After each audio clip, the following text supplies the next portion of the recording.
Hi there. Today I'm going to talk about a new book, SBS The Silent Warriors by Saul David. Now, this book was originally going to be written by Paddy Ashdown, and Paddy Ashdown had, of course, been an officer with the SBS, and he has written several books about military operation, military history. So, in many ways, he was the ideal chap to do it, but unfortunately, he died. And the SBS Association um, has given the job to the present author, Saul David, with their full blessing. And what he decided to do was to make a fresh start and not just complete Paddy Ashdown's work. And he has had full access to the SBS Association archives. So it's a very well researched, obviously, but also very weighty book.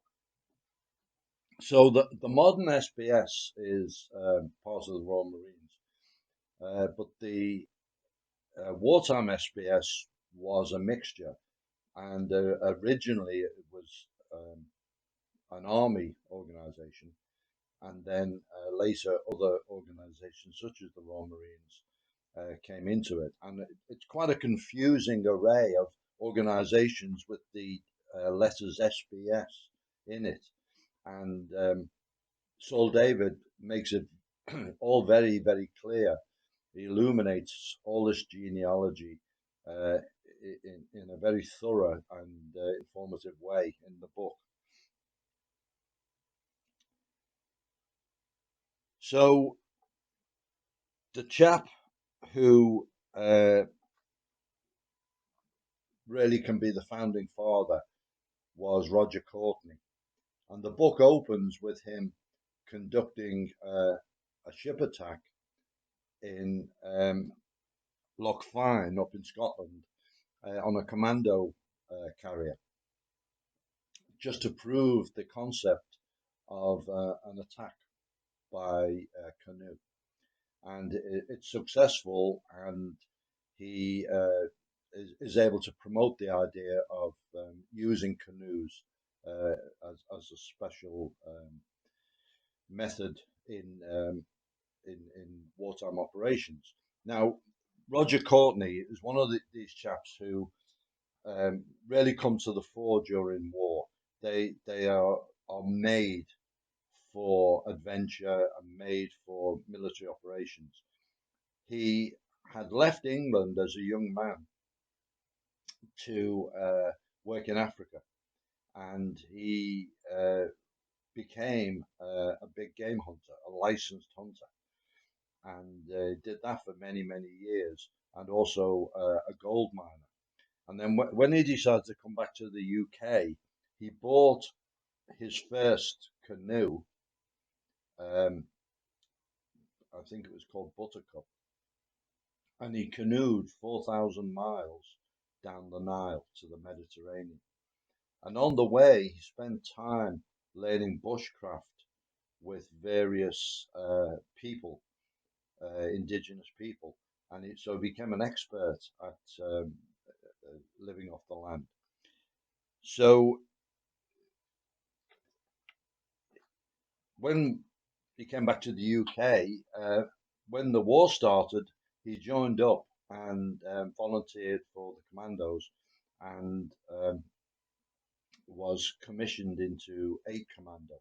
And 8 Commando was an interesting unit because even though it was informally known as the Guards Commando, and it was full of very wealthy characters who spent a lot of time gambling and visiting nightclubs in London and so on. It did have some characters that really made an impact. And another officer in A Commando was David Sterling. So one of the things that Roger Courtney did was to start what was called a foal boat troop. The foal boat was the name for the type of canoe, and pursued the idea of using foal boats. So they went out to the Middle East, and what they started doing was submarine operations. Now, straight away, submarines, just operating as submarines, terrible, especially during World War II. They were cramped, they were smoky, um, they were accident prone, and they were the target, obviously, of surface vessels. And so various submarines were allotted a full boat team, a two-man team, and these would then get fairly close to the coast, or the enemy coast, with the submarine, and then they would exit the submarine.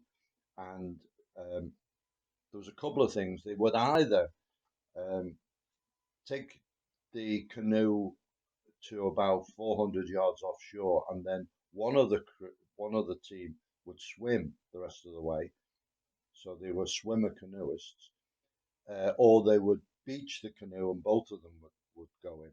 And they were doing things like reconnaissance, but they also did sabotage, particularly of railway lines, and particularly where railway lines were in tunnels or on bridges. And one of the things that they would do, because obviously they're operating in cold water, they would wear thick woolly clothes. They would have sweaters, they would have long johns underneath, and they would smother themselves in periscope grease to try and keep out the cold. And they did a lot of these kind of things. One of the famous raids that is mentioned in the book is the raid on Rommel, where the SBS had a role along with the commandos, and Geoffrey Keyes led it, and he was awarded the VC. One of the things that's mentioned in the submarine ops, there was a Captain Myers who actually committed a war crime. He machine gunned a lifeboat full of German sailors. They'd sunk their vessel, and then he machine gunned the survivors, which is a war crime. When the U-boats did it, we considered that a war crime. And similarly, there's no doubt that he was a criminal, but a very brave commander as well. One of the things that's mentioned, Roger Courtney, when he was recruiting men and interviewing them, he had a sign and it said, "Are you tough? If so, get out. I need buggers with intelligence." And there's quite a bit in the book of uh, Roger Keyes and also a few other people's concepts of what a special forces soldier, or particularly an SBS soldier, should be. So in 1942, the SAS was formalized as one SAS, and it absorbed the SBS, and it became the Special Boat Squadron.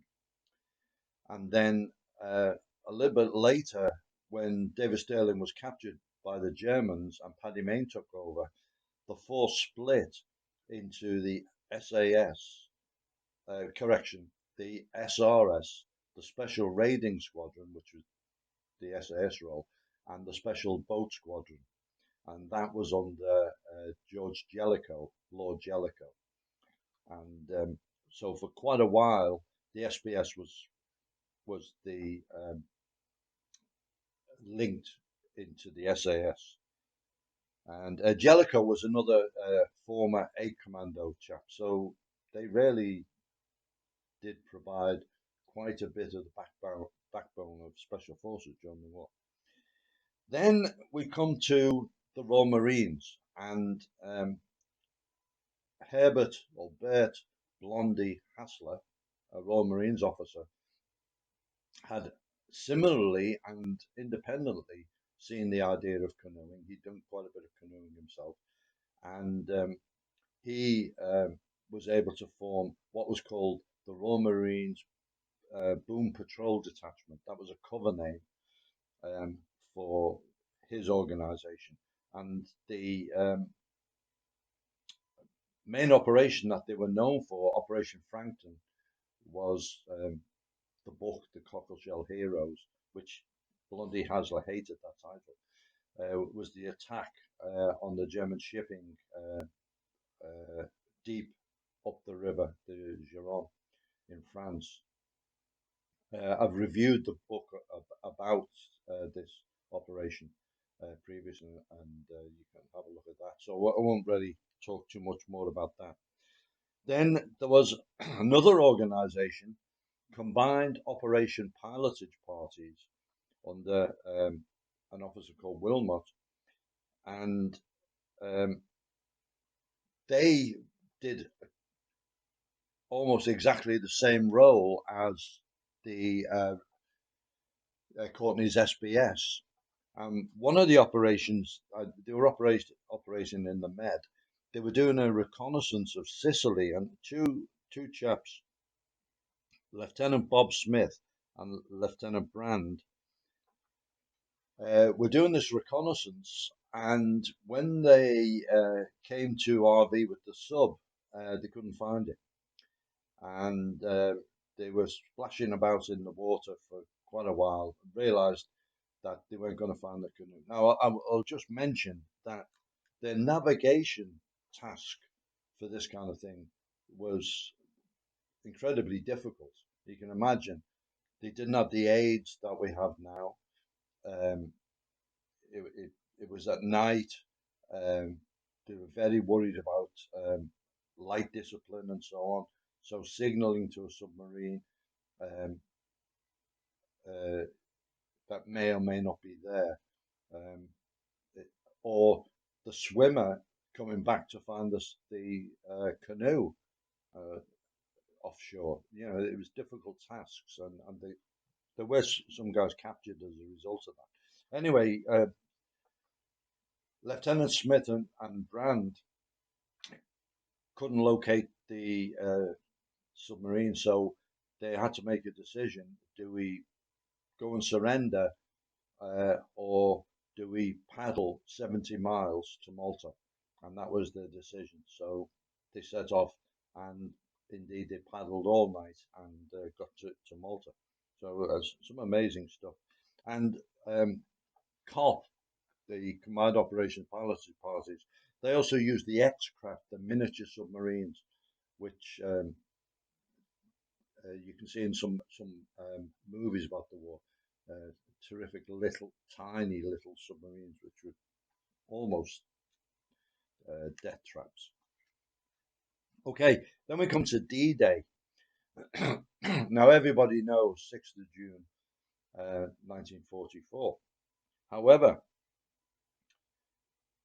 the people who actually invaded Europe and Normandy did it on the 31st of December 1943, and it was two SBS guys, Major Logan Scott Bowden and Sergeant Bruce Ogden Smith, and they were taken by landing craft across the channel and then swam to the what was Gold Beach, and did the recce, and they had these special augers that they could bore into the beach and get samples and put them in tubes. They had a bandolier of tubes, and then they stayed there for quite a while doing this, getting the gradients and all that, and then started to swim back to the landing craft.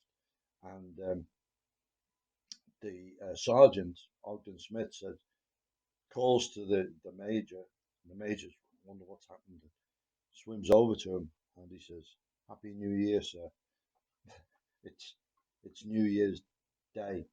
They've gone over the midnight. So they came back with all this information, and they actually also took part in the actual D-Day as well. And the sergeant was actually supposed to be going to Buckingham Palace for his medal for the recce, uh, but uh, was called away to do the actual operation. So there's lots and lots of other information in the book on raids. I'm just skimming a few. There's the Far East Special Operations Group working with the Australians and all that. Post-war, Blondie Hasler wrote a paper which led directly to the formation of the modern SBS as a branch of the Royal Marines. So uh, the legacy has continued, and the modern Royal Marines still have the rate swimmer canoeist. So that's what they are qualified as, and that's what their badge, their rating badge is.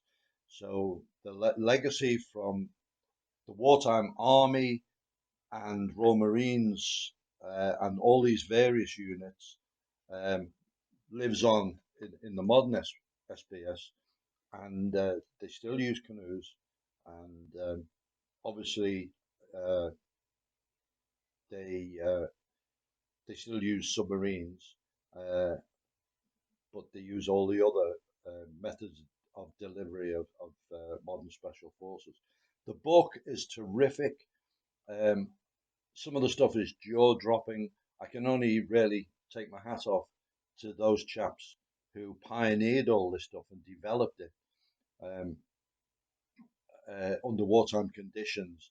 And their bravery, quite a few of them won really significant medals, but the bravery was never recognised to the degree it should have been, in my opinion. Terrific book, um, and obviously I'll put the link to where you can get hold of it.